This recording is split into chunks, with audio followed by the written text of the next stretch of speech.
Report unusual behavior. Barricade your homes. Avoid all contact with infected individuals. Wait for official instructions. Wait my ass.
Skillet.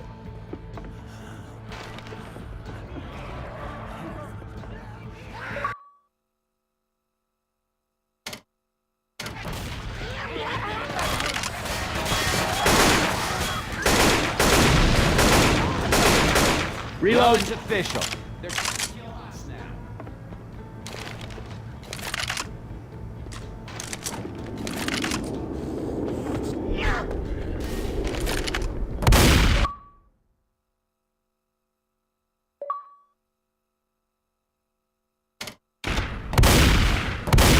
My buddy Keith lived in a graveyard once for a whole year. It wasn't a dare or nothing. He just got kicked out of his house. He said he never saw... Okay.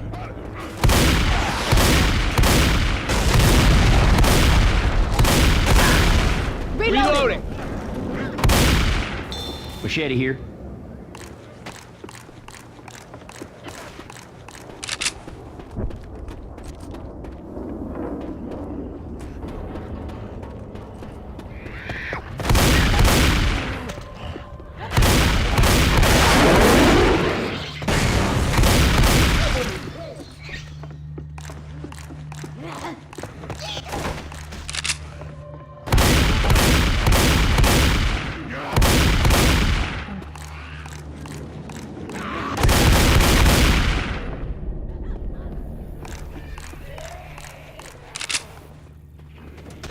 Weapons over here. Sounds like a little jockey.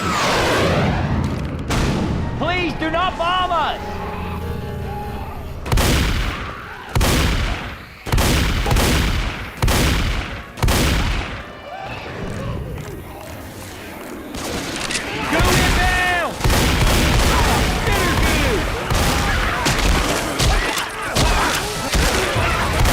Reloading!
Grabbing pills. Yeah. I'm reloading.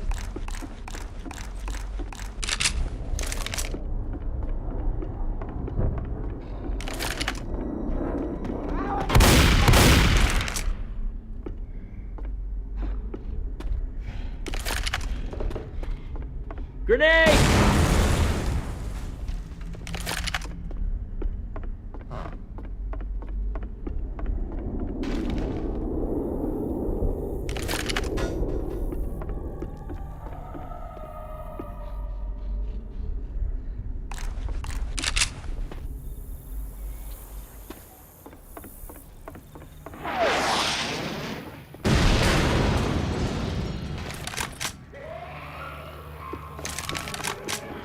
Careful, Hunter. Fire in the hole! God damn, you're good. Reloading.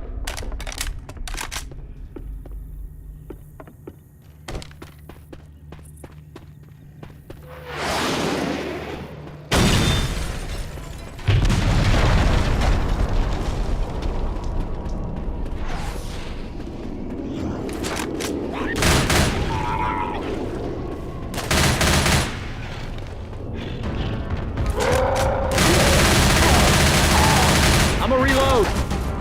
Throw them all down.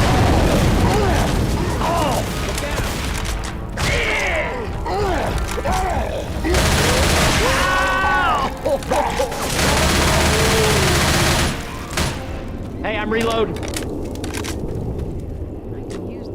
Hey, can somebody wait up? I gotta heal. Much better now. Never been through so many back alleys in my life.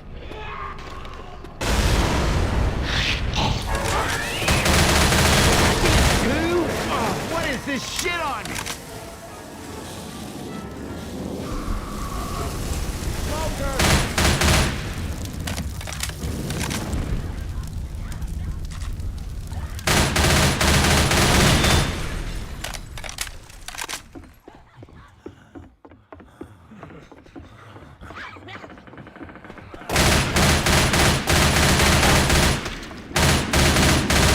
Reloading.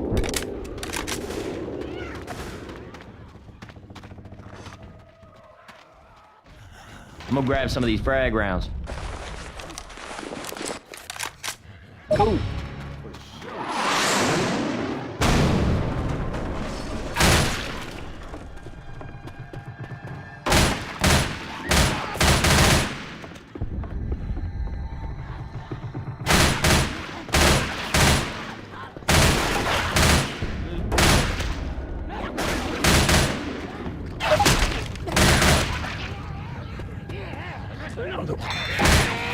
I'm gonna reload. Grab it. Hey, we gotta start that tractor.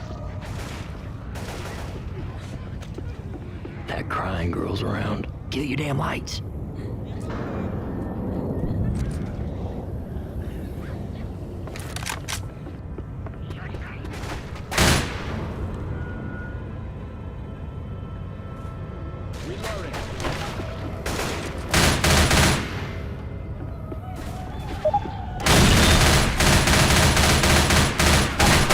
Reloading! Reloading. Reloading.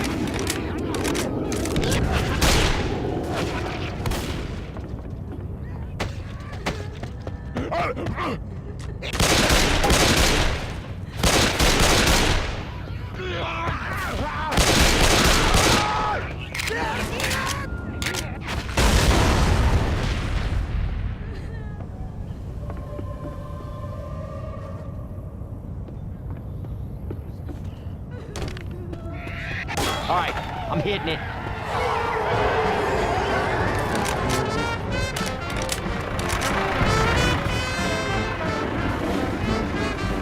Reloading.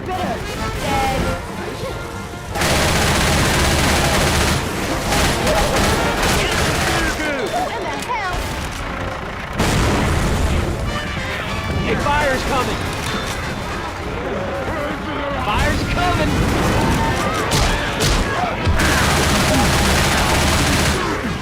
Reload.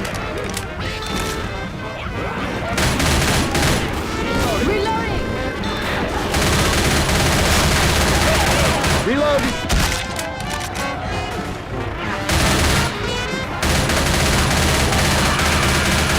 Hey, I'm reloading.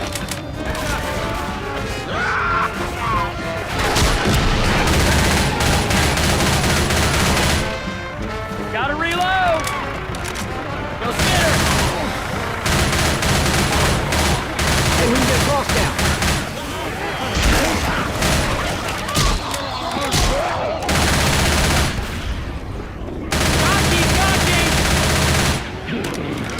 Gotta reload!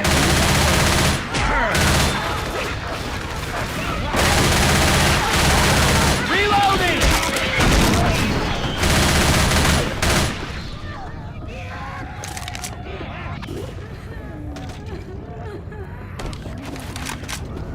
Pipe bomb, baby.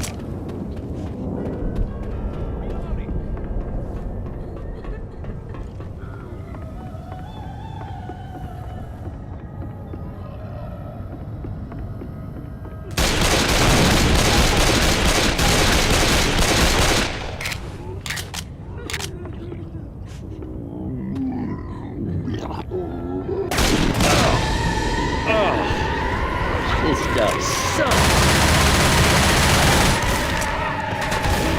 Grenade!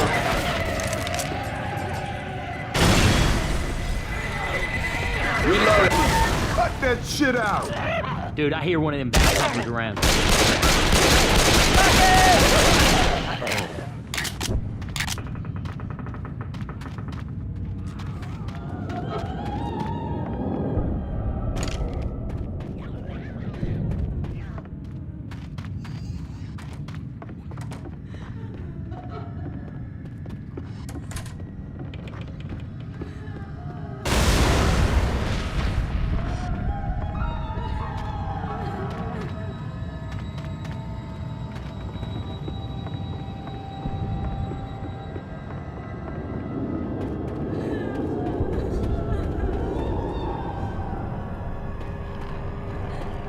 Punk ass hunter around.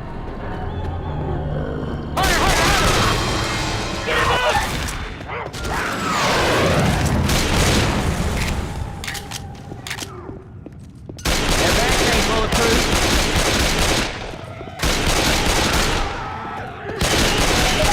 Boy, quit. Reload.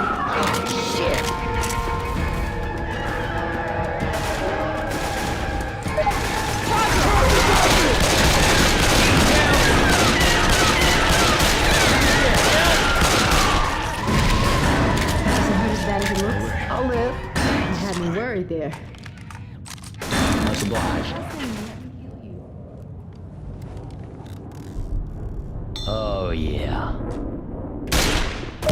God damn it, stop. I'm gonna reload. Weapons.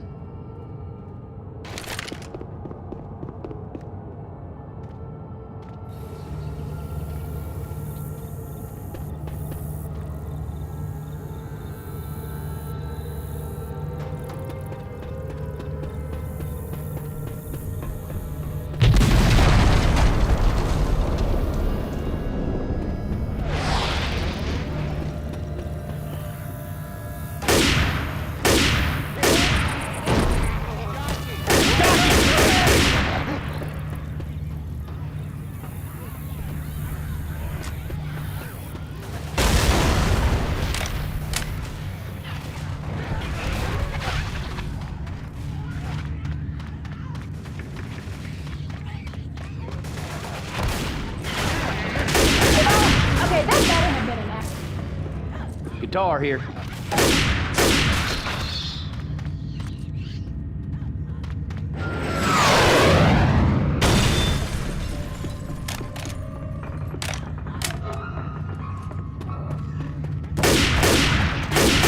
Oh, hell, they're bulletproof.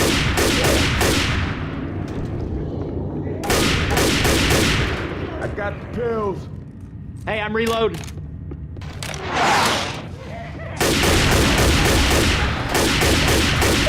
Oh, hell no, boy. Don't you be shooting me. Reloading. Good to go.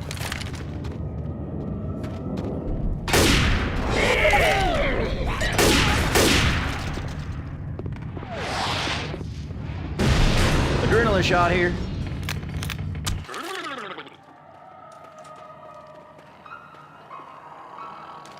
Got a hunter.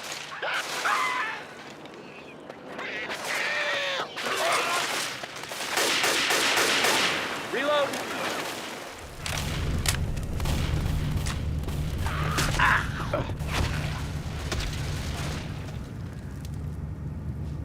That hit the spot.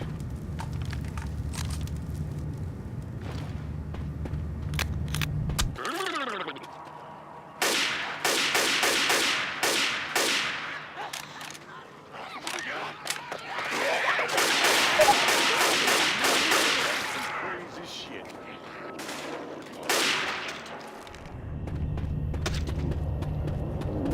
There's the bridge.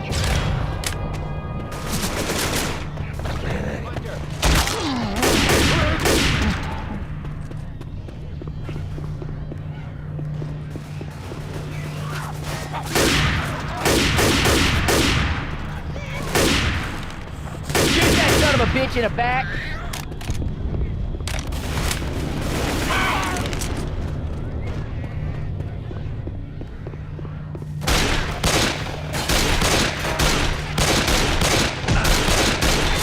Hey, watch out!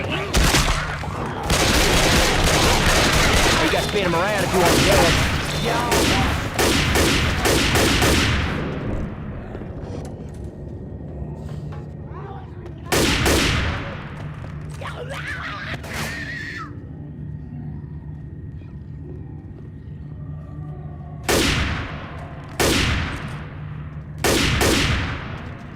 Reloading. Reloading.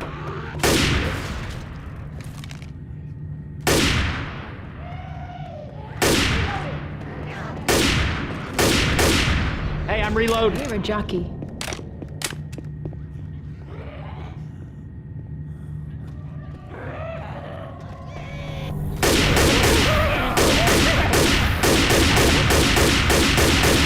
Reloading.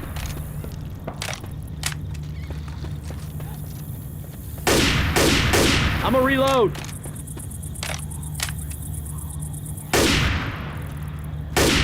Reload.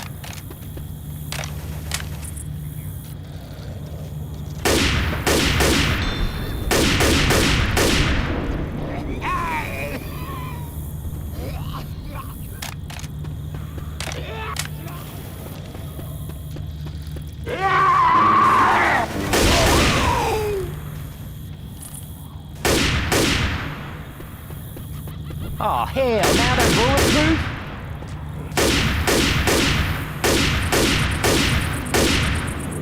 Reloading. Hey, look out. Reloading.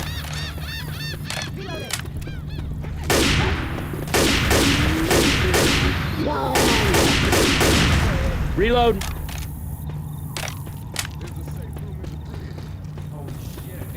Grabbing first aid.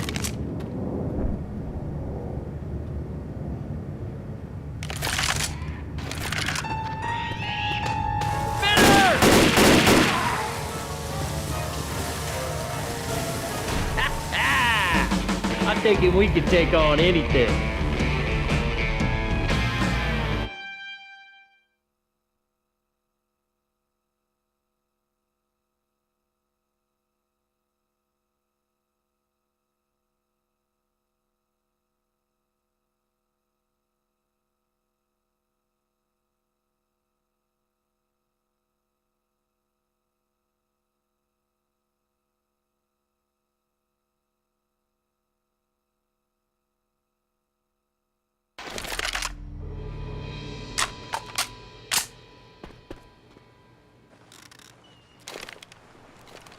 Before we run across this bridge right toward the people who've been dropping bombs on us, anyone want to talk about a plan B?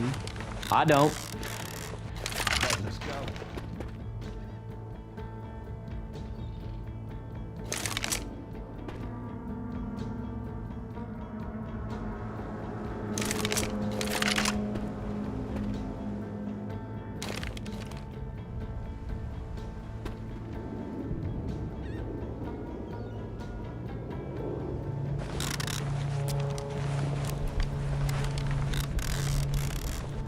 One time, the Army bombed my buddy. Rescue 7, this is Papa Gator. Over. Okay. Hey, those are soldiers. Let's let them... Hello there. Rescue 7, that's coming from the bridge. Bridge, who is this? Well, shit, I'm Ellis. I got Rochelle here with me, Coach, and Nick. Bridge, are you immune? I ain't sick. Negative, Bridge. Are you immune? Have you encountered the infected? Well, hell yeah, we fought zombies. Rescue 7, are you equipped for carriers? Affirmative, Papa Gator. Bridge, we have pulled out of that sector. Your only remaining pickup is available on the other end of the bridge. They just said we ought to lower the bridge to get across it. But once we lower it, we all gotta be careful because there's zombies on the bridge. Guess he didn't know we've been like fighting zombies all through the city. And the swamps. And the river. And shit. Everywhere. Man, we're like fighting zombie machines and shit.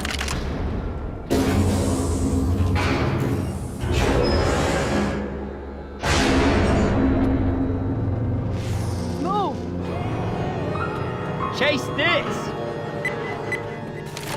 Freaking jockey's running.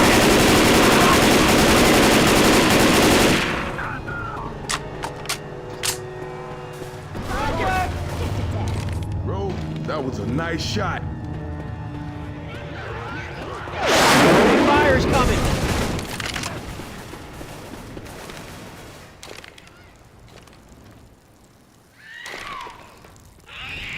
Watch out! Hey, just get her!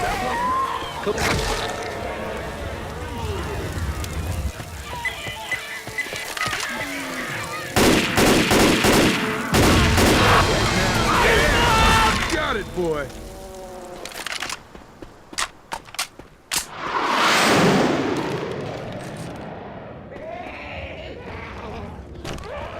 Throwing a Molotov.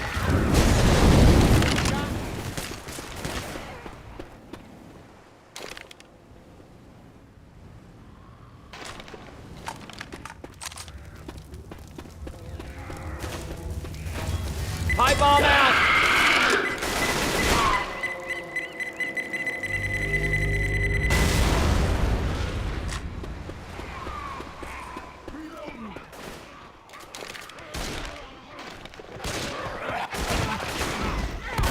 Pipe bomb all the way!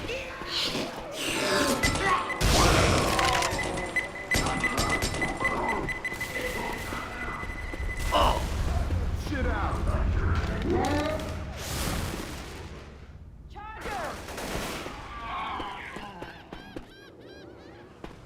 Hey, wait a second. I gotta heal.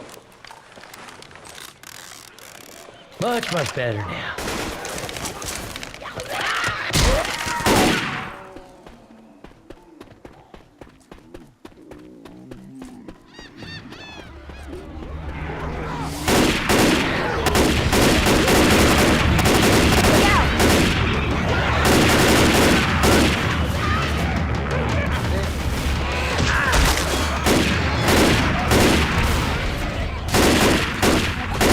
Reload.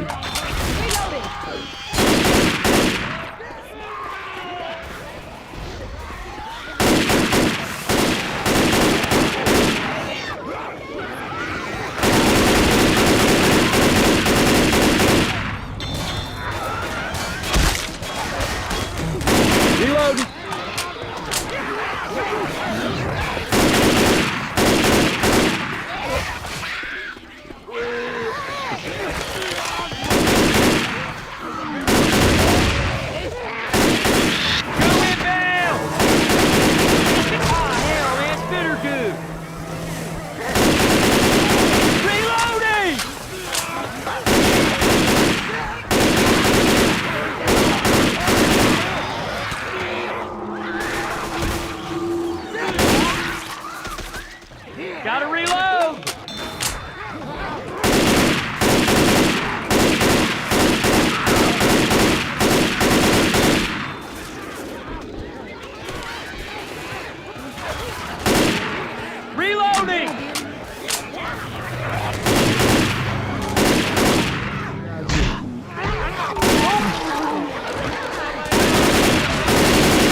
Over here and help me. Oh, hang in there. How you want?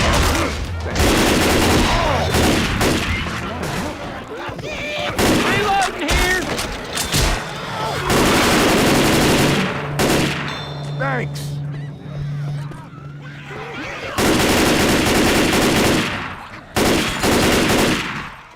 Reloading! Poke some smoke ass with this.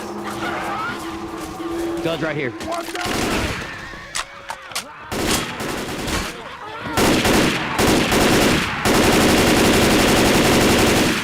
Reloading here!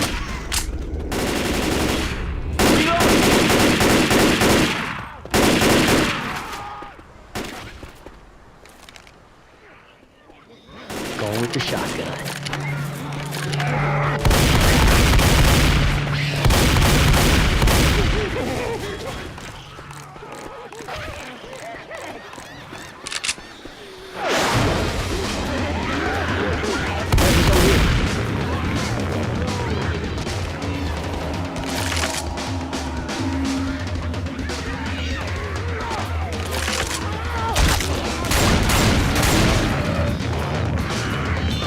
Hey, some guns here.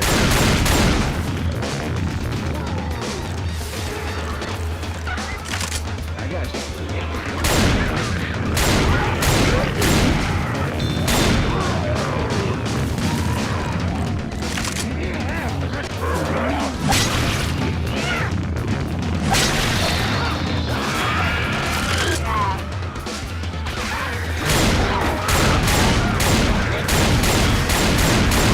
Reloading!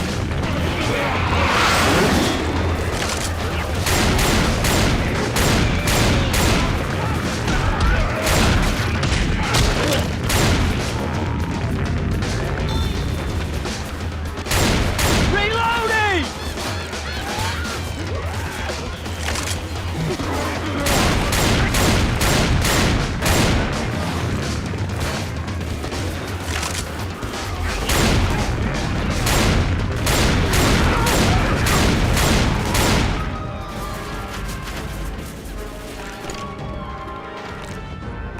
Grabbing a shot. I'm reloading. Reloading.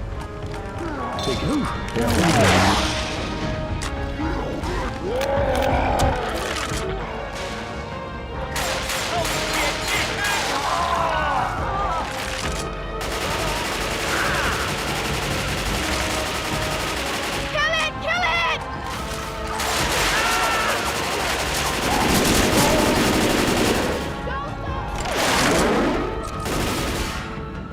Hold Wait a up, gonna second. heal. I gotta heal. All right, now I'm That back. fixed me up real good.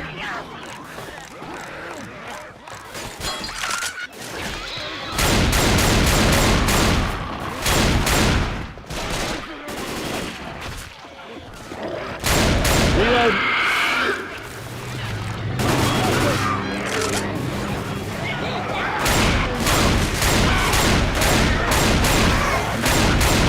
Reloading.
Hold up.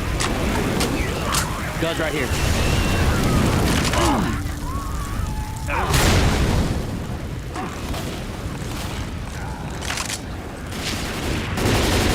Cover me. Hold on now, hold on. Myself up.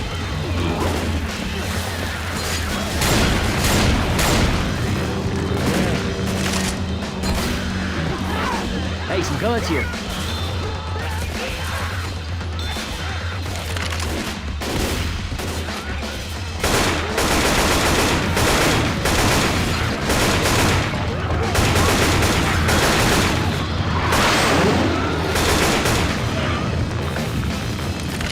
Gotta reload!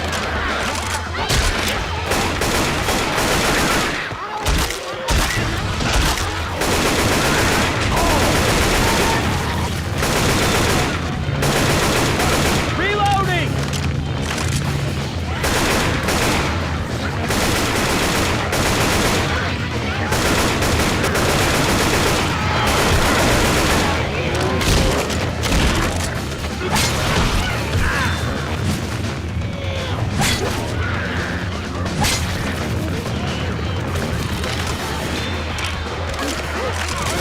Reloading.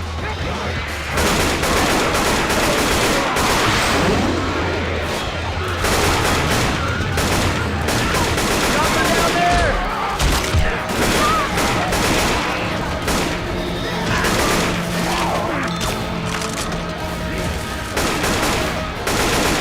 Everybody, get the chopper! We're taking off. Reloading here! Get on the helicopter! We're taking off. Grenade! Go to helicopter.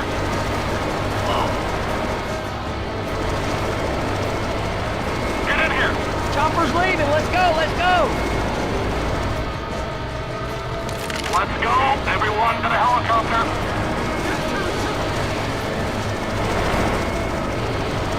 Get to the helicopter.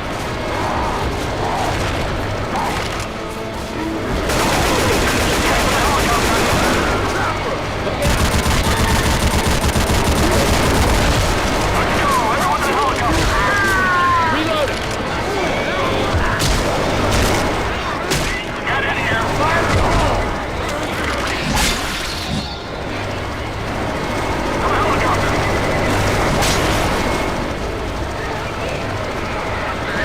Everyone in the helicopter. And down!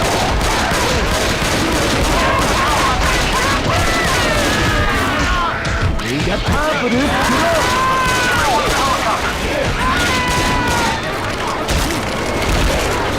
Let's go. Everyone to the helicopter. Gotta reload! We're taking off. Get inside the helicopter, man! Get to the chopper. Reloading! Hey, can y'all cover me? Everyone I in the got healed. helicopter. Reload. Get in here. Reloading! Get to the chopper! Go to the helicopter. Look out now! Watch out. Everyone to the top. Get us to the helicopter. Reloading!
Now, I ain't going no further, but y'all can make it back to the bridge from here.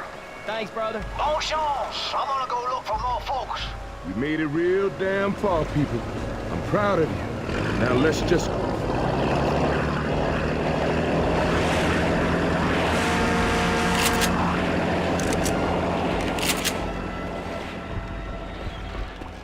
Hi, my name is Gabe Newell, and welcome to Left 4 Dead 2. We love this style of zombie-driven cooperative gameplay. Tom Leonard and the rest of the Left 4 Dead 2 team had a great time building on the design and game mechanics of the original, and we hope you have as much fun playing the game as we did making it. To listen to a commentary node, put your crosshair over the floating commentary symbol and press your use key. To stop a commentary node, put your crosshair over the rotating node and press the use key again. Some commentary nodes may take control of the game in order to show something to you. In these cases, simply press your use key again to stop the commentary. Please let me know what you think after you've had a chance to play Left 4 Dead 2. I can be reached at gaben@valvesoftware.com. I get about 10,000 emails each time we release a game, and while I can't respond to all of them, I do read all of them. Thanks and have fun. We did a lot of work in Left 4 Dead 2 to make every campaign unique in terms of flavor and gameplay. This drove our decisions in regard to locale, lighting, population, music, and events. We wanted to create a continuous set of locations proceeding through the South, with the goal of making each location iconic and evocative. We drew up an overall world map of our version of the South, and charted out a journey through a variety of locations. While each location has its own particular common zombie types, we further differentiated each campaign by creating uncommon zombies, which are thematically tied to that location. The uncommon zombies also have specific gameplay mechanics that make them unique. In each campaign, the music blended specific elements of the location with the central recurring Left 4 Dead theme. We also designed new elements in each campaign where the director could take control in interesting ways, be it weather, unique paths, or types of crescendo events and finales.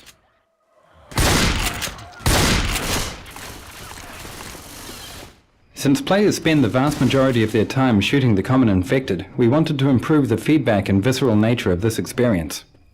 In Left 4 Dead 1 we provided only the ability to shoot off limbs, with blood decals for bullet hits appearing only on the PC. Now, in Left 4 Dead 2, there are 43 unique ways to damage an infected, from gunfire through melee weapons all the way up to explosive damage.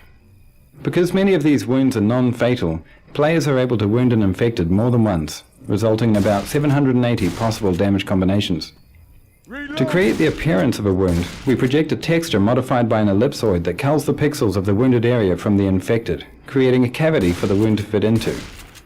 To avoid memory overhead, instead of creating wound variants for each of the infected, the wounds are spawned as separate objects that work for the entire horde. Our scripting system allows us to spawn specific wounds from specific weapon hits. For example, the sniper rifle headshot explodes the head, and the axe creates a slash across the meaty areas of the body. The body piles were generated by tossing self-colliding ragdolls into a level in-game, then exporting out the result. We were able to use a debugging tool to drag them into artistic piles. Content creation at its most enjoyable. Unfortunately, the process was so efficient that it took only about 2 hours. The guiding sound design principles in Left 4 Dead, as well as Left 4 Dead 2, were to stay as organic as possible and to reflect the world within which the game takes place. For example, the monsters are all former human beings grotesquely transformed. And as such, all of their vocalizations are human performances with very little effects processing, if any at all.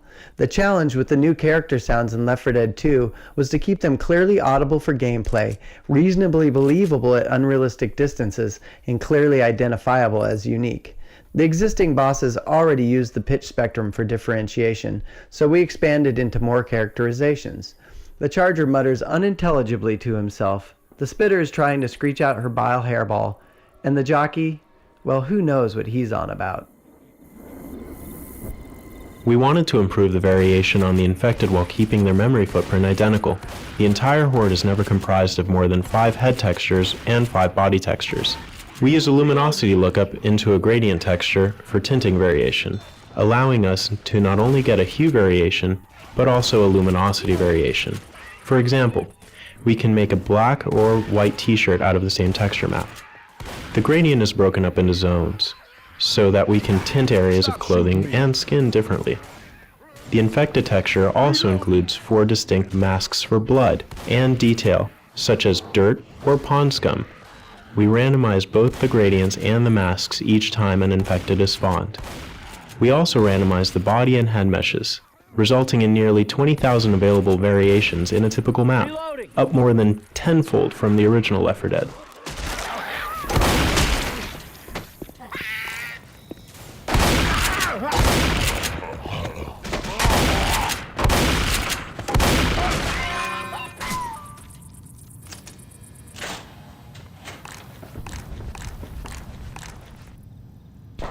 When deciding what to do about the music for Left 4 Dead 2, we faced some interesting challenges. Some of the music in Left 4 Dead 1 plays an iconic and important role in gameplay, and we felt that it shouldn't really be changed. On the other hand, the game is set in the southern United States, which is rich with musical identity, so we also felt that adding some local flavor to each campaign would really help set the tone for that campaign. The solution to bridging the gap between the new local campaign music and the more traditional horror music from the first game was solved in several ways. First, we kept all the original themes from Left 4 Dead 1, but arranged them in a style consistent with the local campaign's theme.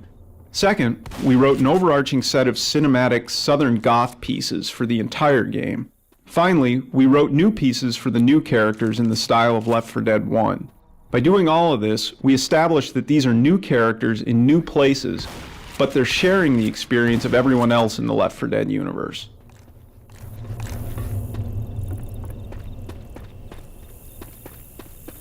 The infected textures are part hand-painted, part photographic reference. One of our team members had a nightmare folder full of photographs of people suffering from bizarre diseases and injuries. They were so hard to look at that the infected actually contained none of these. Instead, the secret ingredients for infecting normal-looking human textures are photos of housing insulation and potato skins.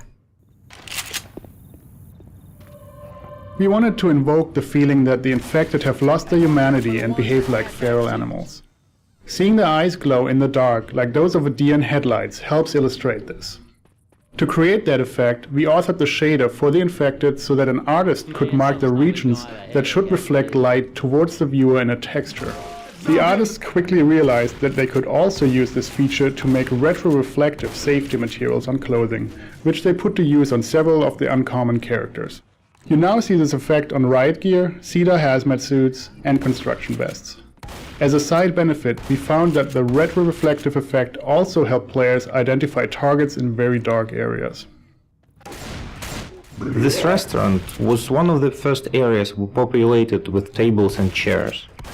In early playtests, a survivor would pop a boomer, and the resulting explosion sent tables and chairs flying everywhere. It was a great effect. We decided to furnish a few more areas like this, so that more players would be likely to experience it at some point in the campaign.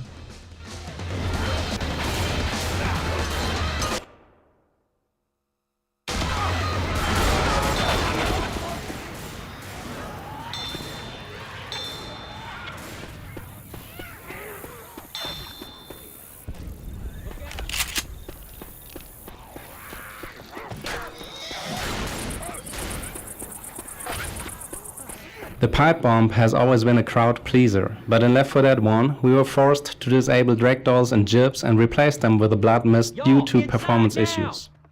This time, with a new wound system, a new ragdoll solver and new particle effects, we finally returned to our original vision.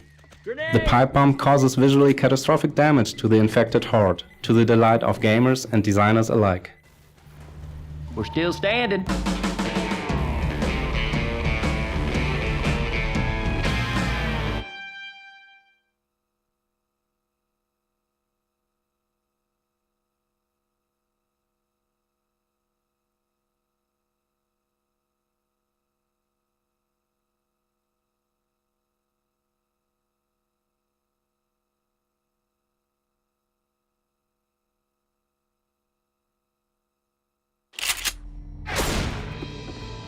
In Left 4 Dead 2, we wanted to give players who were looking for a narrative a little more.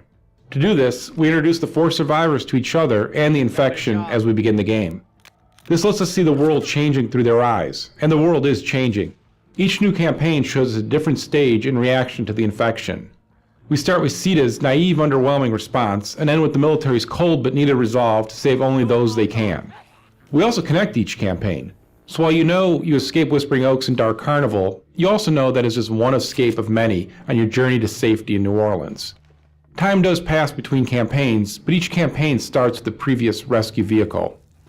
We also continue to spread hints and clues to the infection. There is more story in the dialogue this time around, but players should still search for and read graffiti and notes in the world. Observant players of Left 4 Dead will notice some tie-ins to the story as both games are set in the same world. The new Special Infected were designed with a variety of goals in mind. They needed to fill in gaps left by the other specials. They needed to provide interesting combos with other Infected, and they needed to offer a new, fun set of skills for players to master, whether they are playing as or against the Infected. When we began Left 4 Dead 2, we had a list of several dozen Infected types that have been discussed over the past several years. We added a fair number of new designs to those, and eventually whittled our list down to the final 3, the Charger, the Spitter, and the Jockey. The best survivor teams stick close together and buckle down under attack, quickly fending off Infected attacks. To provide an opening for the Infected to capitalize upon, we created the Charger. His charge attack not only separates members from the group, but will bowl down tightly clumped survivors, giving a few crucial moments for the other Infected to attack. The only non-boss Infected who is immune to being bashed, his design encourages players to keep a quick trigger finger and a watchful eye on their companions, while also keeping their distance. The park started out having several paths that were dynamically changed for added replayability. However, playtesters found the paths confusing. When we removed the dynamic objects that forced survivors to go in certain directions, we found that having all paths open led to a better experience. Players still spend a lot of time in the park, but they could choose to go different ways every time they played the level. Fancy what they do. I got this for you, man.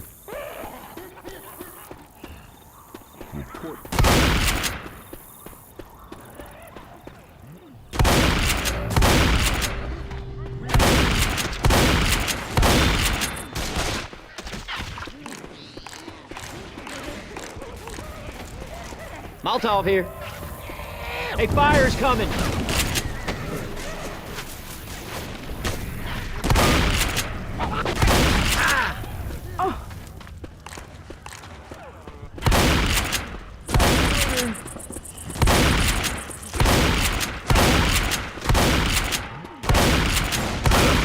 Reloading. Defib unit, here. With the added variety of weapons in Left 4 Dead 2, we wanted to encourage players to scavenge weapons and switch between them frequently. Horse. We found that placing ammo piles scattered through the level fought against this goal, as players tended to find one gun they liked and then never switch, as long as they had practically endless ammo. We experimented with removing ammo piles from most of the environments, so that the only way to get more ammo was to find a new gun, and we immediately saw players switching weapon types more frequently. We also experimented with giving players deployable ammo packs, similar to the upgrade packs such as the incendiary and explosive ammo that are in the game today. Carrying an ammo pack was perceived as being less valuable than carrying a health kit though, and many players bypassed the item counting on finding another gun along the way. We found it was important, however, to continue to place ammo piles in the finale areas, to give players a home base to fight from in the longer set-piece battles. Boom repute, right here. Molotov coming!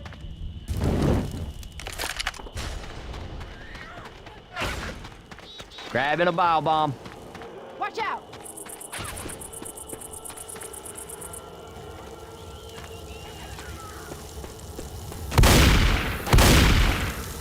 The animators experimented quite a bit with the movement styles of the new Special Infected in order to help them contrast with the existing specials. Some early passes at the Spitter featured awkward, bouncy, bird-like movements with knock knees and pigeon toes. She certainly looked different, but it was a little too humorous and didn't project enough of a feeling of strength and danger, so she ended up with much more aggressive posing and actions.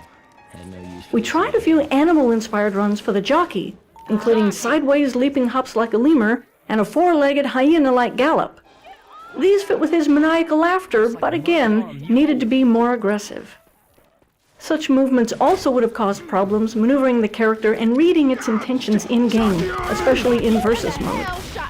They also seemed too much of a mutation from the character's original human state when considering the amount of time from the start of his infection.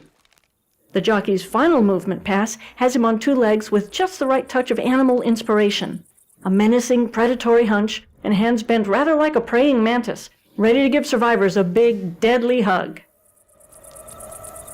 In Left 4 Dead 1, long narrow hallways usually meant relative safety for survivors. One player could cover the front, and another could cover the rear, while players in the middle healed. With the addition of the Charger, however, the long and narrow hallways in Left 4 Dead 2 turn out to be extremely dangerous.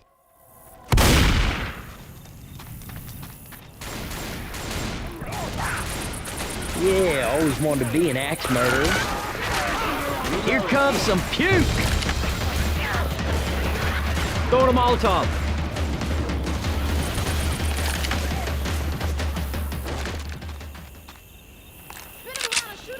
Molotov. Fire's coming! Hey, fire's coming! Reload!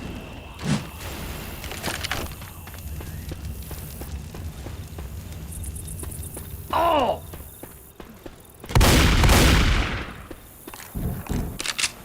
The alarm snare at the bus station was the first Left 4 Dead 2 crescendo event to feature the Gauntlet mode, where players must navigate along a path to deactivate the zombie rush. This proved to be a successful approach to countering the camping strategy of finding an optimal corner and holding out.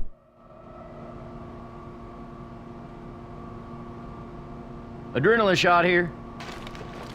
First. Hold on now, let me hear you. All good now.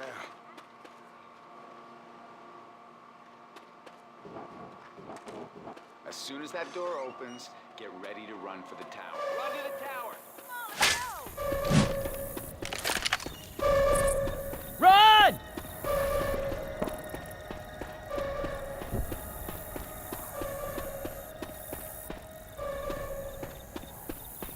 Turn off the alarm! Left 4 Dead 1 had a good, fictionally justifiable cast of guns, the M16 being a standard police and military weapon, for example. In Left 4 Dead 2, we had the opportunity to do something a bit less generic and use some more interesting guns, while still being aware that we had to justify their place in the game. The Desert Rifle, for example, is used to suggest that the military had rerouted guns meant for the Middle East back to deal with the domestic crisis, hence the desert camouflage scheme on the gun. The ever-popular AK-47, which is actually part AK-74, is so plentiful that it's easy to justify its appearance almost anywhere, whereas the silenced SMG is more of an underground, criminal-looking weapon, so it's interesting to think how this has found its way into the survivors' hands. The hunting rifle from Left 4 Dead 1 is back, and we've added a military sniper rifle which is double the clip size and is more of a scoped semi-automatic assault rifle, rather than the classic bolt-action sniper rifle, which would be ineffective against the Horde. Left 4 Dead 2 also features a variety of pistols, including a custom civilian handgun, a standard issue police sidearm, and a large caliber magnum. Because Left 4 Dead 1 took place entirely during the night, it was fairly straightforward to light the path we wanted players to take. For campaigns that take place during the day, we had to find other tools to help the player along. The most valuable tools were visible landmarks, such as gas station signs, overpasses, the bridge, and smoke from wrecked aircraft. As with our efforts to replace the first aid kit, replacing the pain pills item was a challenge. Initial versions of Adrenaline allowed players to run faster and perform certain actions faster, such as reviving other players. But the pills already give 50 temporary health points, which is enough health for injured players to run at full speed again, so the Adrenaline needed something extra. We expanded the actions that could be affected by Adrenaline, shortening the time it takes to use health kits, defibrillators, and upgrade packs. We sped up the player beyond their normal maximum speed and made them resistant to being slowed down by hits from the infected. Although it doesn't give as much health as the pain pills, we found many interesting strategies began to emerge from the well-timed use of adrenaline.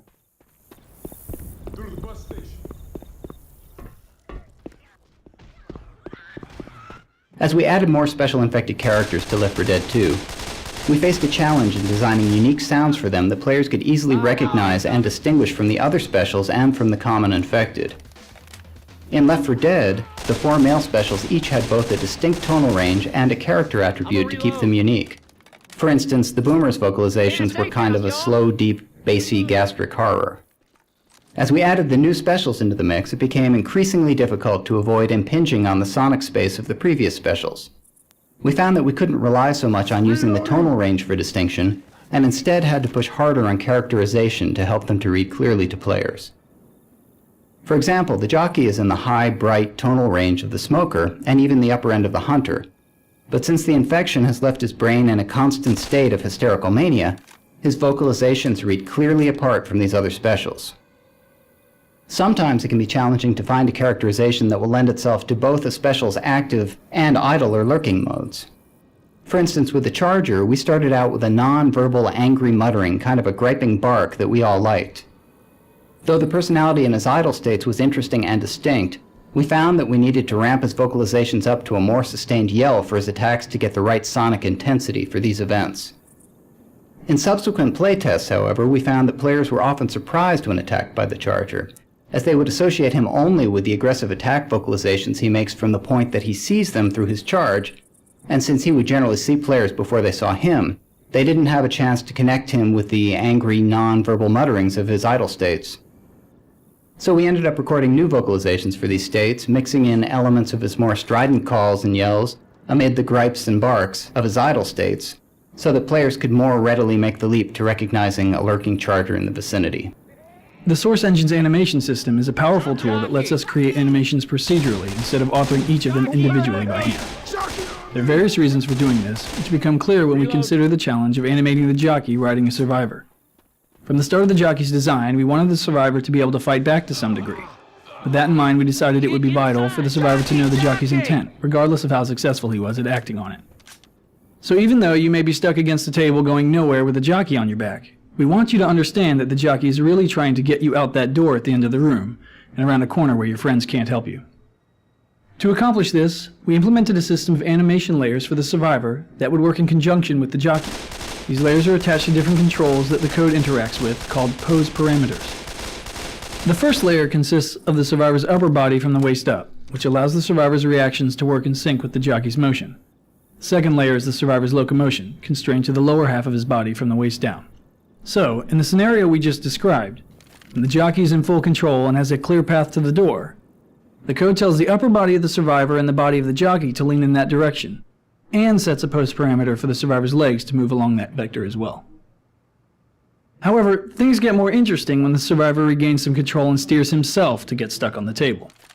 Even though you've stopped moving towards the door, we don't want the jockey's animation to suddenly sit straight up and give the impression he isn't still trying to steer you there. By splitting the survivor's animation into two different animation layers that we composite together, your upper body and the jockey can remain leaning towards the door, while the code tells the legs to stop walking because you're stuck on the table and can't advance. This robust system of procedurally compositing upper and lower body animation layers and position in real time, as we've shown in this case, saved us a lot of authoring time as well as memory inside the game, both of which are finite and very valuable on any project. We are a right damn good team.